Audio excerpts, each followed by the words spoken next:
Vieni autorizzato, solo dei fatti. Chance, la televisione. Licenziato con ricevuta di ritorno. Stefania Pace, residente a Poggio Picense, in provincia dell'Aquila, e reduce dal grave disastro della notte fra il 5 e il 6 di aprile. Stefania, tu conoscevi Giampaolo Giuliani, puoi raccontarci la catena di eventi che ha portato a quella tragica notte e come ti sei salvata? Sì, dunque io ho conosciuto Giampaolo Giuliani qualche mese fa tramite un amico comune che lavora presso i laboratori di fisica nucleare del Gran Sasso.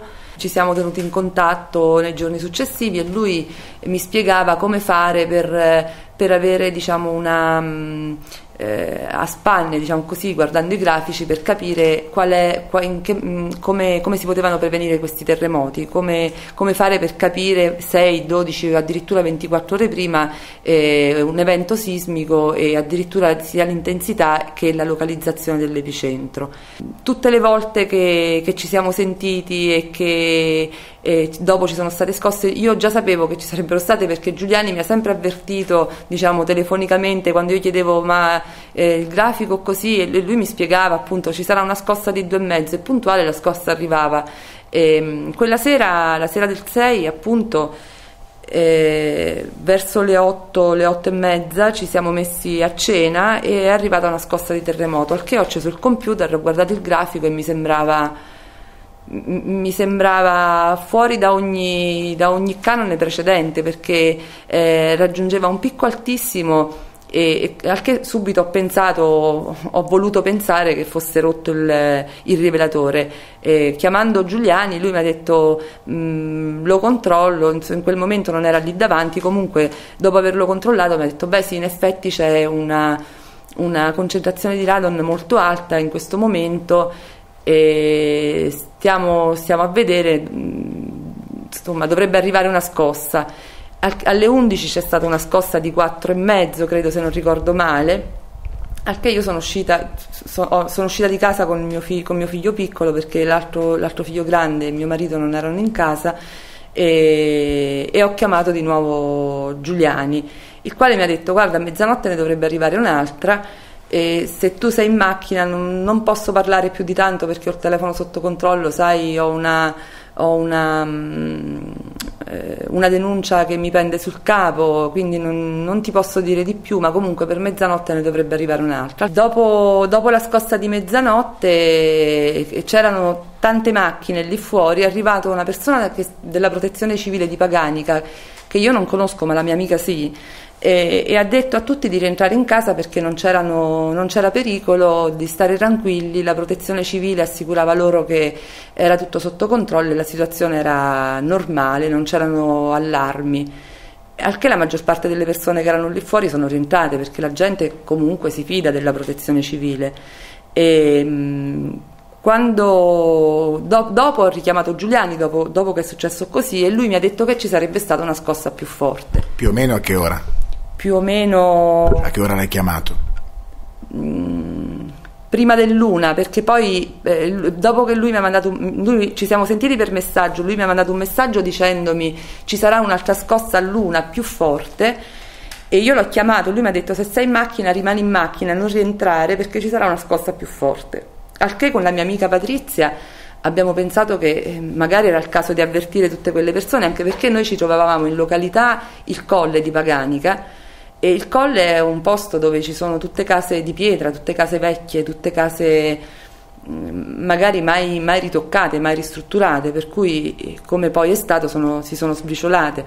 E allora il marito di Patrizia e Patrizia hanno cominciato giù per i vicoli a tirare fuori le persone dalle case, a suonare i campanelli, e molte di loro si sono anche arrabbiate perché dicevano ma come, la Protezione Civile ci ha detto di rientrare e tu adesso ci chiami e ci fai uscire di nuovo di casa.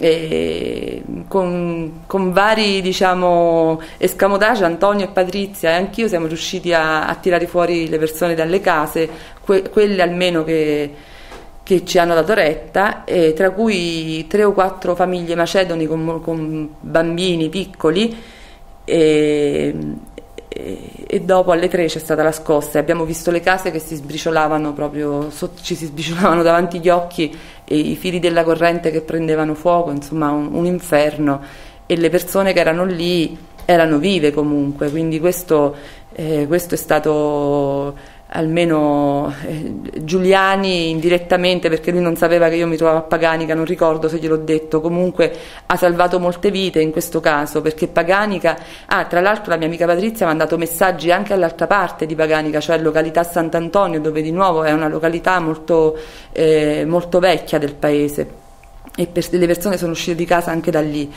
Per cui anche se, come dire, lo hanno messo a tacere, in questo caso è riuscito indirettamente a dare un allarme e a salvare delle vite. Di questo penso tutte quelle persone gliene sono grate, me compresa. Eravamo disperati perché non arrivava un'ambulanza, non arrivava una macchina dei vigili del fuoco, non arrivava nulla, cercavamo di chiamare i vigili del fuoco e le ambulanze in linea erano intasate. E l'unica telefonata che siamo riusciti a fare è stata al 118, i quali ci hanno detto: guardate, non abbiamo macchine, non abbiamo mezzi, non abbiamo uomini, appena si libera qualcuno ve lo mandiamo. La Protezione Civile ha sempre cercato di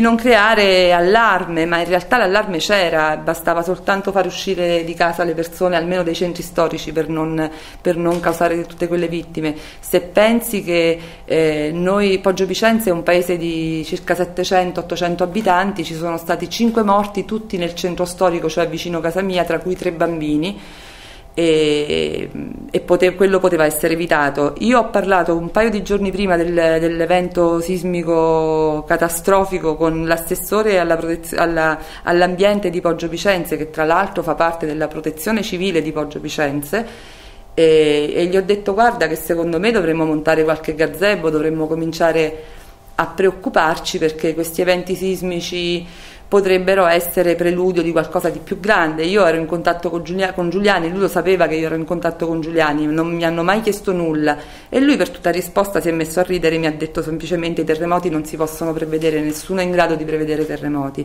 Ci sono state persone che comunque si erano preoccupate di avvisare le istituzioni e la popolazione che qualcosa stava succedendo, nessuno ha dato loro retta. E quindi io mi chiedo a questo punto chi pagherà per tutte quelle vite che sono state perse. Invece nei giorni precedenti l'evento catastrofico, sul telegiornale regionale passava un messaggio.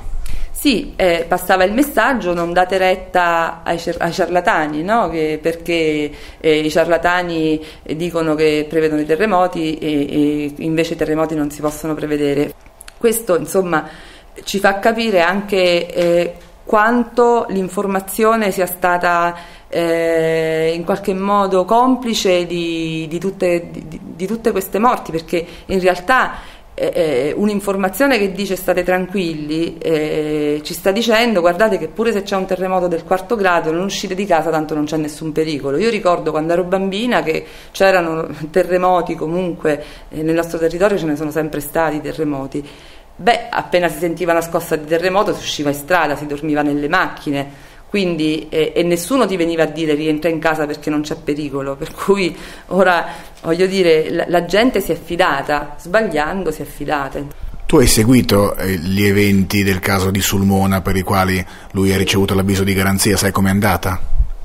Io so, perché in quei giorni ci siamo sentiti spessissimo, che lui non ha mai detto che ci sarebbe stato un terremoto fortissimo a Sulmona. A me personalmente, dopo il terremoto, mi sembra che c'è stato il terremoto dunque alle 13 o alle 11, non mi ricordo, della domenica, di 2 domeniche precedenti al nostro, e lui mi aveva detto per telefono: ma guarda, se ci sarà un altro evento, ma devo ancora verificarlo, ci sarà, se non minore, di pari intensità, cioè di 4.3, una cosa del genere. Quindi non ha procurato nessun allarme, perché un terremoto di 4.3 può creare qualche lesione, ma non fa succedere assolutamente nulla.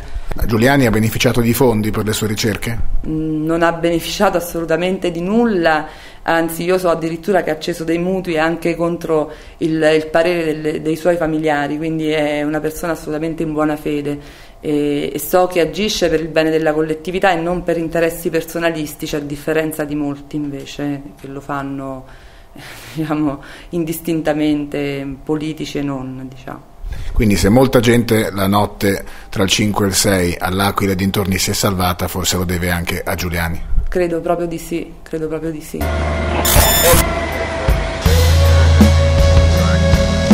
Sì.